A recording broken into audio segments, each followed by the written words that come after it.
नमस्कार दोस्तों, मैं एडवोकेट रविंद्र कुमार अपने यूट्यूब चैनल में एक बार फिर आप सभी का स्वागत करता हूं। इससे पहले हमने अनुच्छेद 52 से 60 तक देखा था, जिसमें राष्ट्रपति के बारे में बताया गया था।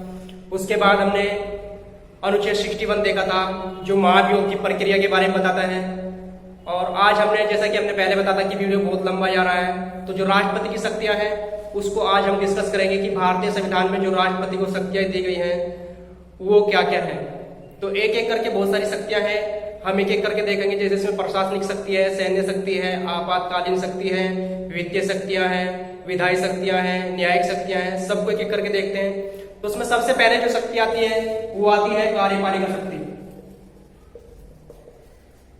जो कार्यपालिका शक्ति है, जैसे हमने अनुच्छेद 53 के अनुसार पहले बताया था कि जो संघ की कार्यपालिका है उसका प्रमुख जो है राष्ट्रपति होता है, और राष्ट्रपति अपने अधीनस्थ पदाधिकारियों द्वारा कार्यपालिका का संचालन करा सकता है। और इसी शक्ति के अनुसार राष्ट्रपति को प्रधानमंत्री की नियुक्ति का पावर दी गई है, और प्रधानमंत्री की सलाह पर अन्य जो मंत्री होते हैं उनकी नियुक्ति की शक्ति दी गई है। इसी के साथ साथ राष्ट्रपति को हाई कोर्ट, सुप्रीम कोर्ट के न्यायाधीशों की नियुक्ति, वित्त आयोग का गठन, जो इलेक्शन कमीशन है उनकी नियुक्ति, और एजी अटॉर्नी जनरल अर्थात महान्यायवादी की नियुक्ति, सीएजी नियंत्रक महालेखा परीक्षक की नियुक्ति, और राज्य के राज्यपाल की नियुक्ति, केंद्र शासित प्रदेश के जो प्रशासक हैं उनकी नियुक्ति। तो ये सब क्या है, हमारे कार्यपालिका शक्ति में आते हैं। अर्थात राष्ट्रपति को ये अधिकार है कि वो विभिन्न जो पदाधिकारी हैं उनकी नियुक्ति कर सकेगा। इसके बाद हमारी आती है सैन्य शक्ति। जैसा कि आप सभी को पता है कि जो राष्ट्रपति है वो तीनों सेनाओं का प्रमुख होता है, अर्थात थल सेना, जल सेना, वायु सेना। राष्ट्रपति तीनों सेनाओं का प्रमुख होता है। और इसके अलावा जो युद्ध की घोषणा होती है या युद्ध की जो समाप्ति अर्थात शांति के लिए जो है ये आदेश देने की जो शक्ति है वो केवल राष्ट्रपति के पास है। तो ये हमारी सैन्य शक्ति में आता है। इसके बाद हम बात करते हैं राष्ट्रपति की विधायी शक्ति। विधायी शक्ति के अनुसार क्या है कि जो हमारी संसद है, संसद के जो है 3 अभिनंग होते हैं। एक तो लोकसभा, एक राज्यसभा और एक अभिनंग होता है राष्ट्रपति। और राष्ट्रपति को सबसे पहले तो यही होता है कि संसद को आहूत, अभिभाषण, सत्रावसान तथा विघटित करने की शक्ति होती है। लोकसभा को विघटित कर सकता है। तो आहूत का मतलब यह है कि अगर संसद का सत्र नहीं चल रहा तो सत्र बुलाने की शक्ति, संसद में भाषण देने की शक्ति, और लोकसभा को विघटित करने की शक्ति क्या है, राष्ट्रपति के पास है। इसके साथ कोई एक आर्टिकल हमारा आता है 1, 2, 3 अध्यादेश, अर्थात अध्यादेश का मतलब वही है जो संसद कानून बनाती है। ये भी एक प्रकार का कानून ही है। ऐसी स्थिति आ जाती है कि सदन में कोई भी सत्र नहीं चल रहा है, अर्थात लोकसभा, राज्यसभा का कोई भी सत्र नहीं चल रहा है। तो ऐसी कंडीशन में क्या है कि कानून बनाना बहुत ही जरूरी है। तो इस आधार पर क्या है, राष्ट्रपति की शक्ति है कि अनुच्छेद 123 के अनुसार वह अध्यादेश जारी कर सकता है। और अध्यादेश का वही मतलब होता है जो एक संसद से पारित अधिनियम या कानून का होता है। इसकी जो समय होता है वो संसद सत्र शुरू होने से 6 सप्ताह तक होता है। ये जो वैलिड होता है वो 6 सप्ताह तक होता है। कब से? जब संसद का सत्र शुरू होता है। संसद सत्र से 6 सप्ताह तक, और हर सत्र जो है वो 6 माह में शुरू होता है। तो इसका मतलब ये है कि जो अध्यादेश है वो 6 सप्ताह के लिए वैलिड होता है। ये अपने आप में एक शक्ति है, अर्थात विधायी शक्ति। और कोई भी विधेयक राष्ट्रपति के बिना हस्ताक्षर के अधिनियम नहीं बन सकता है। राष्ट्रपति का हस्ताक्षर होना जरूरी है। इसके बाद हम बात करते हैं राष्ट्रपति की सलाहकारी शक्ति, अर्थात हमारा जो अनुच्छेद है 143, ये है सलाहकारी शक्ति।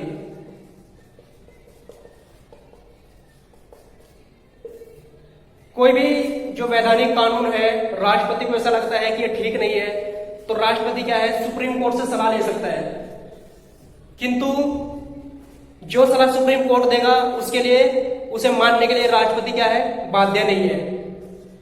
आपको ध्यान रखना है, कई बार क्वेश्चन आता है कि जो राष्ट्रपति की सलाहकारी शक्ति है अनुच्छेद 143 के अनुसार, उसमें जो सुप्रीम कोर्ट से सलाह लेता है, क्या उस सलाह को मानने के लिए राष्ट्रपति बाध्य है?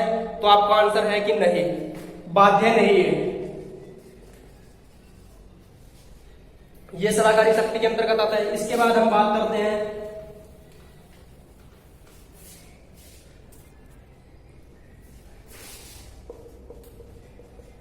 राष्ट्रपति की आपातकालीन शक्ति।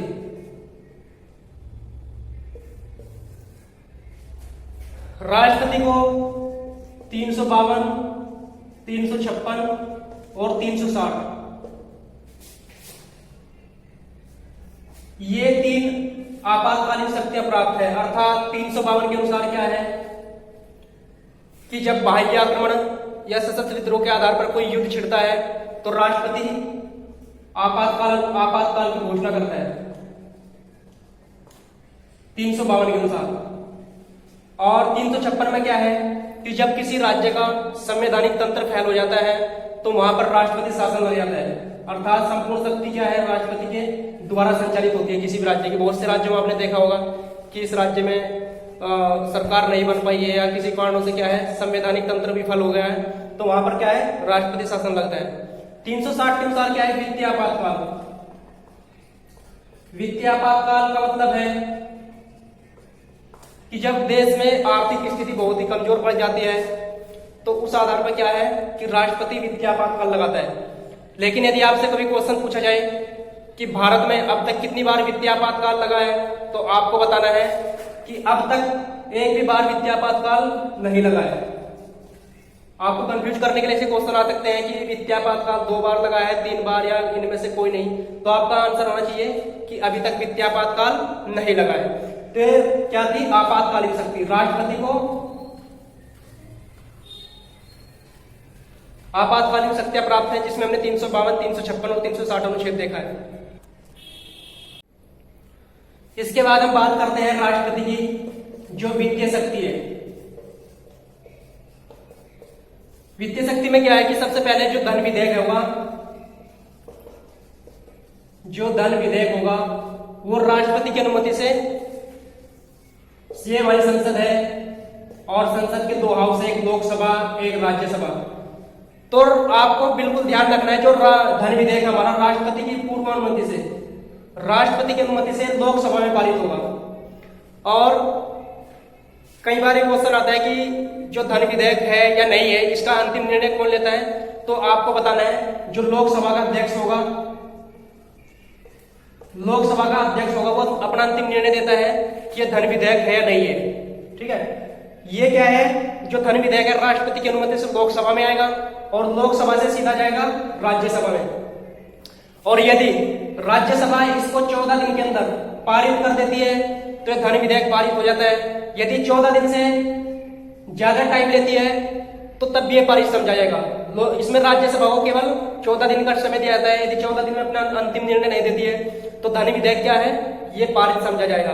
ये वित्तीय शक्ति प्राप्ति। दूसरी शक्ति जो है वो है हमारा अनुच्छेद 112, जिसको हम बजट के रूप में जानते हैं। अर्थात जो वार्षिक वित्तीय विवरण होता है हमारा, जो वार्षिक जो वित्तीय विवरण होता है उसको जो जानने की शक्ति है वो राष्ट्रपति को है। अर्थात अनुच्छेद 12 के अनुसार, जिसको हम बजट के नाम से जानते हैं, वार्षिक वित्तीय विवरण के बारे में जानने की जो शक्ति है वो राष्ट्रपति के पास है। ये हमारी वित्तीय शक्ति में आता है। इसके बाद जो है राष्ट्रपति की न्यायिक शक्ति आएगी। न्यायिक शक्ति, इसमें हमारा अनुच्छेद 72 बहुत ही महत्वपूर्ण है, आपको याद रखना है। जो अनुच्छेद 72 है वो है क्षमादान की शक्ति। अर्थात क्षमादान का मतलब है किसी को माफ करना। यह शक्ति राष्ट्रपति को प्राप्त है। अगर किसी को उम्र कैद या फांसी की सजा है तो फांसी की सजा को माफ भी कर सकते हैं, या जिनको उम्र कैद है उनकी सजा को कम भी कर सकते हैं। ये राष्ट्रपति को क्षमादान की शक्ति के अंतर्गत हमारा जो अनुच्छेद 72 है उसके अनुसार ये शक्ति प्राप्त है। तो ये राष्ट्रपति की न्यायिक शक्ति के अंतर्गत आता है। इसके बाद जो सबसे लास्ट में हम बात करेंगे वो है राष्ट्रपति की वीटो पावर। ये हमारा अनुच्छेद है 111। आपको याद रखना है कि जो राष्ट्रपति को वीटो पावर है वो कौन से अनुच्छेद के अंतर्गत आती है। तो वीटो पावर का मतलब यहां पर है कि जब संसद से कोई विधेयक पारित होता है तो राष्ट्रपति के पास जाता है और राष्ट्रपति को इस पर मतलब विधेयक पर राष्ट्रपति को विभिन्न प्रकार की शक्तियां होती है कि वो विधेयक पर हस्ताक्षर करे या हस्ताक्षर करने से मना कर दे, या ना तो हस्ताक्षर करे और ना ही मना करे, अपने पास रख ले। तो ये सारी शक्तियां क्या है, राष्ट्रपति के पास है। अगर हम विभिन्न देशों की बात करें तो विभिन्न देशों में जो है वीटो 4 प्रकार की वीटो जो है वो है। जैसे सबसे पहले है विशेषित वीटो। इसमें क्या होता है, जब कोई संसद से पारित विधेयक राष्ट्रपति के पास आता है और राष्ट्रपति क्या है इस विधेयक से सहमत नहीं है, तो राष्ट्रपति इसको 10 दिन के अंदर पुनः संसद को भेजेगा, पुनः इसको संसद को भेजेगा और संसद क्या करेगी, 2/3 बहुमत से इसको पारित करेगी और पुनः राष्ट्रपति के पास लाएगी। तो क्या करेंगे, राष्ट्रपति इस पर हस्ताक्षर करेंगे। तो ये जो विशेषित वीटो है ये अमेरिका के राष्ट्रपति को प्राप्त है, विशेषित वीटो अमेरिका के राष्ट्रपति को। इसके बाद बात करते हैं हम निलंबनकारी वीटो।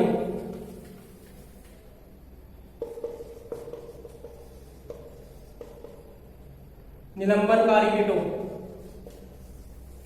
अर्थात इस वीटो के अंतर्गत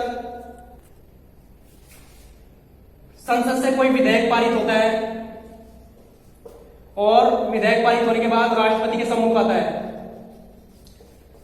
तो यदि राष्ट्रपति इस विधेयक से सहमत नहीं है तो यह पुनर्विचार के लिए जाएगा संसद, और संसद क्या करेगी, पुनर्विचार करेगी और उसको साधारण बहुमत से पारित करेगी और पुनः राष्ट्रपति को भेजेगी। तो राष्ट्रपति क्या करेगा, इस पर अपने हस्ताक्षर करेगा। ये वीटो भी, और जो ये वीटो है ये फ्रांस के राष्ट्रपति को प्राप्त है। इसके बाद हम बात करते हैं जेबी वीटो, जिसको पॉकेट वीटो के नाम से भी जानते हैं। इससे क्या है कि कोई विधेयक पारित होता है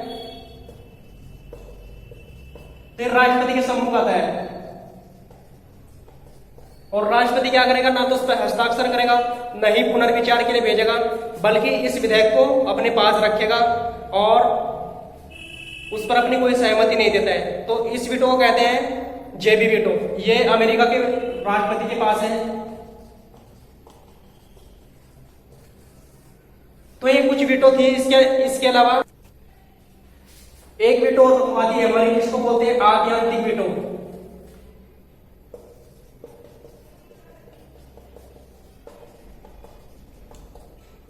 इसमें क्या होगा, कोई विधेयक संसद से पारित होता है और यह विधेयक राष्ट्रपति के सम्मुख आता है। तो राष्ट्रपति को यह पावर है कि वह हस्ताक्षर करने से मना भी कर सकता है। तो ये होती है हमारी आत्यांतिक वीटो। तो लगभग हमने 4 प्रकार की वीटो पढ़ी है, जिसमें अगर हम देखें तो आत्यांतिक वीटो, जेबी वीटो और निलंबनकारी वीटो, इन तीनों वीटो का लगभग राष्ट्रपति को, जो हमारे राष्ट्रपति हैं, उनको मिला जुला स्वरूप प्राप्त है। जो हमारी विशेषित वीटो है, विशेषित वीटो जो है हमारे राष्ट्रपति के पास नहीं है। तो हमने देखा कि ये राष्ट्रपति की कुछ शक्तियां थी। आपने अच्छे से इनको देखना है और पढ़ना है। क्वेश्चन बहुत सारे यहीं से बनते हैं कि राष्ट्रपति की विधायी शक्ति में क्या रोल है, न्यायिक शक्ति में राष्ट्रपति का क्या रोल है, वित्तीय शक्ति में क्या है, सब यहीं से घुमा फिरा क्वेश्चन पूछा जाता है आपको। तो आपको इस वीडियो को अच्छे से देखना है। इससे जो पहले वाली वीडियो थी महाभियोग के ऊपर, उसका डिस्क्रिप्शन में इस वीडियो में डालूंगा, आप उसको भी इसके साथ मैच करके मतलब पढ़ना है, लिंक जो है। और ऐसे ही मेरे साथ जुड़े रहिए नए नए टॉपिक के साथ। यदि आपकी कोई भी समस्या है, किसी प्रकार का कोई टॉपिक समझ नहीं आ रहा है, तो प्लीज मुझे कमेंट बॉक्स में लिख कर भेजें। मेरी कोशिश रहेगी कि आपके प्रत्येक टॉपिक को मैं अच्छे से समझा पाऊं। तो आशा है आज की वीडियो आपको पसंद आई होगी। ऐसे ही जुड़े रहिए मुझसे और नए नए टॉपिक के साथ मैं आपके बीच में आता रहूंगा। तो प्लीज वीडियो को शेयर, लाइक और सब्सक्राइब करना बिल्कुल नहीं भूलना है। आपको लाइक जरूर करना है, शेयर करना है, सब्सक्राइब और अपने दोस्तों के साथ ज्यादा से ज्यादा शेयर करना है, जिससे सभी को पता चले कि राष्ट्रपति की शक्तियां क्या है, महाभियोग क्या है, ये सब चीजों का उन सभी को पता चले। तो प्लीज सब्सक्राइब और शेयर करना ना भूलें। धन्यवाद।